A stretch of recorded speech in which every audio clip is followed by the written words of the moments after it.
The lamp is low. The rain has paused. Somewhere in the house, a clock ticks past midnight.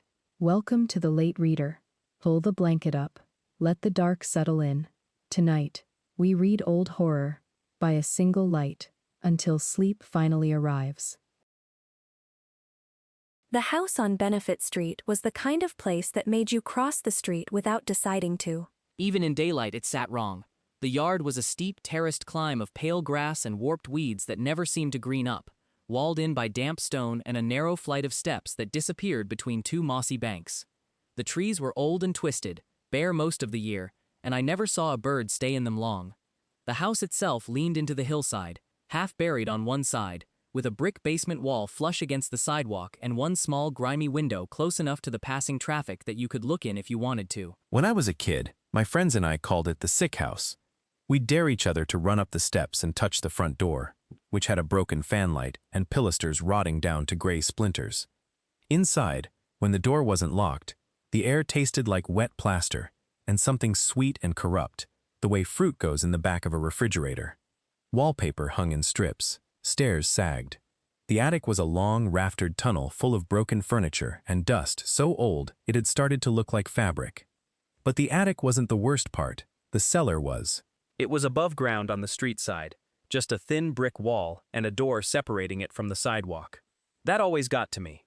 You could be walking home from the library, phone in your hand, and right next to you, behind that wall, something was down there in the dark. The smell hit you first, a humid, fungal reek that clung in the back of your throat. In summer, after rain, white growths pushed up through the hard dirt floor. They weren't mushrooms exactly. They were pale and misshapen, like something trying to imitate plants from memory and getting it wrong. They rotted fast, and at night they gave off a faint, sickly glow that people sometimes saw through the cracked window. We never went down there after dark. Even during the day, on wet afternoons, you could catch the phosphorescence seeping up from the corners. There was also a patch on the dirt floor, near the big fireplace, where a whitish deposit sometimes appeared. It looked like mold, or nitrates, or something you'd find in a basement that had flooded too many times. But sometimes, if the light was bad and your eyes were tired, it looked like a person curled on their side. A doubled-up figure, knees drawn in, arms tucked close. Usually it didn't. Usually it was just a stain. But once, when I was 13 and the rain had been coming down hard all afternoon, I stood in that doorway with a flashlight from my backpack, and I could have sworn the shape moved. Not much. Just a slow, breathless sort of settling, like dust forming around a body you couldn't see. And above it, a thin, yellowish shimmer seemed to rise from the floor and drift toward the open fireplace, where the bricks were black and the flue had rusted through long ago. I told my uncle about it that evening, not because he was the kind of adult who believed in ghost stories, but because he was the only adult I knew who actually listened. His name was Elihu Whipple, and he was a retired physician, a local historian, and a lifelong bachelor with white hair and a library that smelled like old glue. He lived in a narrow Georgian house on North Court Street, the kind with a brass knocker and iron steps and windows so small they seemed suspicious of the modern world. He was careful, skeptical, and deeply interested in things that most people had forgotten. He just smiled in a tired, faraway way. And later I found out he'd been keeping notes on the Benefit Street house for years. He called it the Shunned House. That wasn't a name from a ghost tour. It was just what it was. People had stopped renting it. The owners had stopped trying. For more than a century and a half, the place had been quietly killing whoever slept there. Not all at once, and not in any way you could point to. They just sickened. They wasted. Their lungs went soft, or their minds went dim, or they died of something ordinary that shouldn't have been enough. Children in the house faded. Servants left without explanation, or stayed and died. After a while, the only people who went inside were kids looking for a scare, and even most of them learned to keep their distance. My uncle's notebooks were full of names and dates, and after years of asking, he finally let me read them. The house was built in 1763 by a merchant named William Harris, who had done well in the West Indies trade and wanted a respectable home on the newly straightened back street. He moved in with his wife Roby and their 4 children. That December, Roby gave birth to a fifth child. The boy was stillborn. After that, no child was ever born alive in the house. In the spring of 1764, 2 of the Harris daughters died of a fever that the doctor couldn't name properly. One servant died. William Harris himself followed, worn down by illness and the climate of Martinique, or so the record said. Roby lost her mind after her eldest son died in 1766, and her sister Mercy moved in to care for her and the one surviving child, a sickly boy named William Jr. Mercy was strong, practical, and devoted. She lasted longer than most, but her health declined from the day she arrived. Servants came and went. Some told wild stories. One man, hired from the hill country outside the city, claimed he saw a pale shape rise from the cellar floor and creep toward the fireplace. He left without collecting his wages. A woman named Ann White, also from the backwoods, said she heard something breathing beneath the floorboards in the parlor, like a dog the size of a man. The deaths continued through the generations. Harris descendants kept the house because they couldn't sell it without taking a loss, but they didn't live in it. They rented it to strangers, and the strangers declined. By the time my uncle began his research, the house had been empty for decades except for a brief, unhappy tenant here and there. The city grew up around it. Cars started passing on Benefit Street. Students from the nearby university moved into the neighborhood, but nobody stayed in the Shunned House. My uncle's theory was practical. He thought the house sat on something bad in the ground. A pocket of mold, a slow gas leak, some mineral deposit, or underground water that poisoned the air over generations. He collected soil samples, humidity readings, medical reports from old city archives. He never found a satisfying answer. The readings were off, but not off enough. The fungi were strange, but not impossible. The death rate was alarming, but individual cases could be explained away. After I finished college and moved back to Providence for a while, I started helping him with the research. We spent evenings in his low-ceilinged library, cross-referencing names, pulling up scanned probate records on his old laptop, drinking coffee while the radiator knocked. It became an obsession for both of us. We told ourselves we were writing a local history piece, maybe a monograph, something dry and respectable. What we were really doing was circling the cellar. We knew the focal point was the fireplace in the basement. Every strange account came back to it. The white growths clustered there. The phosphorescence was brightest there. The figure on the floor appeared there. My uncle installed a cheap wireless weather sensor in the cellar one afternoon while I kept watch, and within 2 hours the humidity readings spiked and the device went dead. When we went back, we found it lying in the corner, its plastic casing discolored, and a thin film of yellowish grease on the lens. That was when my uncle decided we should spend the night. I want to say I argued against it. I want to say I had enough sense to tell him a man in his 70s had no business sleeping on a cot in a condemned basement. But the truth is, I wanted to go. The house had gotten into my head the way it gets into everyone's. I told myself we would document the place properly. I told myself that after one night, we'd have enough to publish something and be done with it. We went in on a Thursday in late October. The weather had turned warm and wet, the kind of autumn night that feels like summer's ghost. We set up a folding cot, 2 camp chairs, and a small table with my uncle's instruments. A thermometer, a hygrometer, a digital audio recorder, a Geiger counter he'd borrowed from a colleague, and an old oil lamp because the electricity had been cut years ago. The cellar smelled worse than I remembered. The white fungi were everywhere, pulpy and faintly luminous. I tried to photograph it with my phone, but the images came out blurred and overexposed, as if the lens couldn't decide where to focus. We sat in the chairs and talked in low voices, mostly about nothing, because neither of us wanted to admit how much we didn't want to be there. Around midnight, the temperature dropped. The thermometer on the table read 62 degrees, but my breath was visible.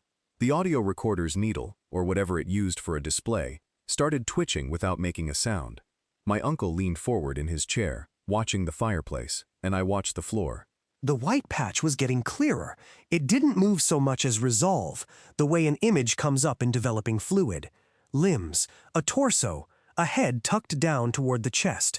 It was lying on its side, facing the dead fireplace, and it was large, maybe 7 or 8 feet from crown to heel if it had straightened out. It wasn't a person. It was the idea of a person, formed out of mold and niter and whatever had been seeping into that ground for 200 years, Then it opened its eyes. I don't know if they were eyes. They were darker spots in the pale mass, and they looked at us. Or they looked at my uncle. I felt, with a certainty I still can't explain, that I was not the one it wanted. The thing began to rise, not like a man getting up, like smoke when you turn a glass over it. It unfolded in layers, white and yellow, and faintly iridescent, and the shape of it kept changing. I saw faces in it, dozens of them, all shifting too fast to hold on to. Harris faces, servant faces, a woman with a long jaw I recognized from a portrait in my uncle's book, a child with its mouth open. They were not peaceful. They were hungry, or frightened, or both, and they kept sliding into and out of one another like slides in a broken projector. A smell hit me then, thick and organic, like a hospital room full of flowers left too long. My uncle stood up. I think he meant to back away. Instead, he took a step toward it, his hand raised, not in fear but in recognition, as if he saw someone he knew in that writhing mass. Elihu, I said. I don't know why I used his full name. Elihu, come on. He turned his head toward me, and for a moment his face was calm, almost curious. Then the thing reached him. I can't describe what happened next without sounding like I'm making it up, so I'll just say what I saw. A yellow vapor poured out of the figure, not onto my uncle but into him, through his mouth and nose and the pores of his skin. He didn't scream. He made a small sound, a kind of puzzled sigh, and then his body jerked once and went slack. The vapor lifted him, or the thing absorbed him, or he simply ceased to be separate from it. For one terrible second I saw his face among the others in that white shifting mass, kind and confused and trying. I don't remember getting up the stairs or out the front door. I remember the rain on my face and the street lamps sliding by like props on a stage. I walked for hours. I passed the university, the empty shops, the river, the tall buildings downtown, and none of them looked real. Everything modern looked like a painted screen put up to hide the cellar underneath the world. I ended up near the bridge as the sky began to lighten, the wet hill and its old steeples coming up out of the dark like a bad memory returning. I knew I had to go back. I didn't want to. I was terrified in a way that had nothing to do with dying. But my uncle was in there, somewhere, and the thing was still in the cellar, and I had no one I could tell. Who would believe me? The police? A doctor? I could barely believe it myself. And I had seen it. So I went back in the grey morning, through the door I'd left hanging open, and I found the cellar empty. The cot was there, the chairs, the instruments. My uncle's hat lay on the floor beside the table. The white patch in front of the fireplace was gone, and so were the fungi. The room smelled like wet brick and old dust, nothing more. I sat down and tried to think. I'm not a stupid person, but my mind kept sliding away from what had happened.